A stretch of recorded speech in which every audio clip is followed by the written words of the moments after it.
सीताराम दोस्तों, चैत्र मास के कृष्ण पक्ष की 11 यानी कि एकादशी तिथि को पाप मोचनी एकादशी कहते हैं।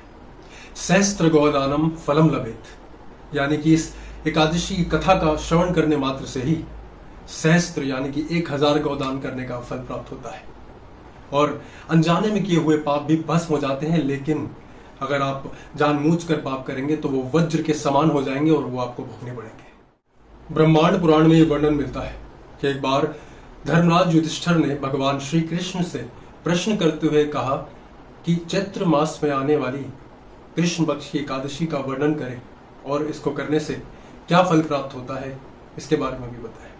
भगवान श्री कृष्ण ने कहा, हे राजन, क्या आपने सभी जीवों के हित के लिए उचित प्रश्न किया है, तो आइए अब मैं आपको इसकी महिमा के बारे में बताता हूं। ध्यान से सुनिएगा।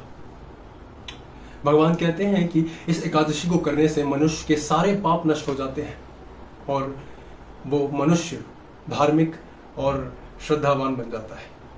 प्राचीन समय में बहुत ही सुंदर फूलों से सुशोभित एक वन था जहां पर देवराज इंद्र और अप्सराएं विहार करने के लिए आते थे।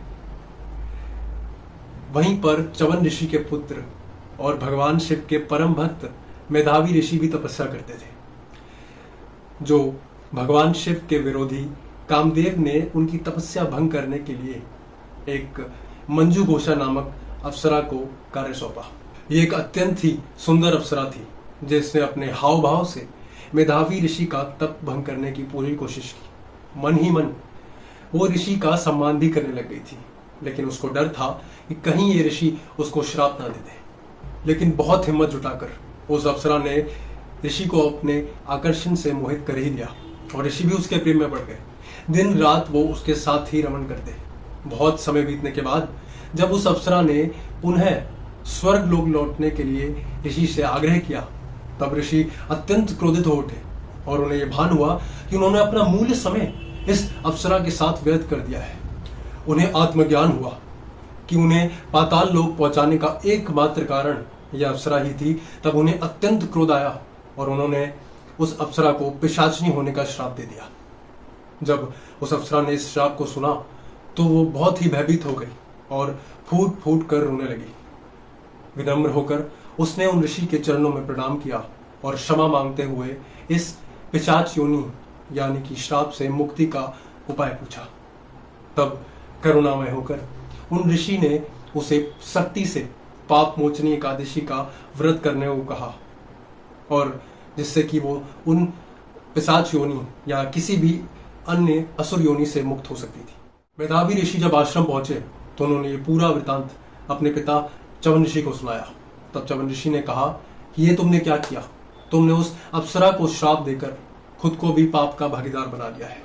अब तुम्हें भी ये पाप मोचनी एकादशी का व्रत करना होगा जिससे कि तुम इस पाप से मुक्त हो सको।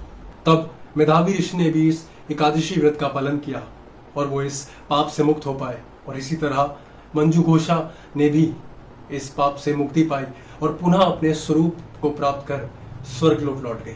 आइए अब इस एकादशी की तिथि और पारण समय को भी जान लेते हैं। इस बार एकादशी को लेकर कुछ असमंजस है। तो तिथि का जो प्रारंभ होगा वो होगा 25 मार्च मंगलवार को 5:06 से लेकर और इसका समापन होगा 26 मार्च को यानी कि बुधवार की प्रातः 3:45 पर। 25 मार्च को पूरे दिन एकादशी रहेगी, लेकिन ये दशमी युक्त है, तो जो वैष्णव जन है वो इस एकादशी को बुधवार के दिन करें और इसका जो पारण होगा वो 27 मार्च को होगा 6:28 से लेकर 6:40 तक। और जो 25 को व्रत कर रहे हैं वो इसका पारण करेंगे 9:06 से लेकर 10:56 तक अगले दिन की सुबह। और अगर आप वैष्णव हैं यानी कि अगर आप भगवान कृष्ण, राम या हरि को मानते हैं तो आप 26 को व्रत करें और यदि आप 25 को करते हैं या समर्थ हैं तो सभी देवी देवताओं को मानते हैं तो आप 25 को व्रत कर सकते हैं। सीताराम।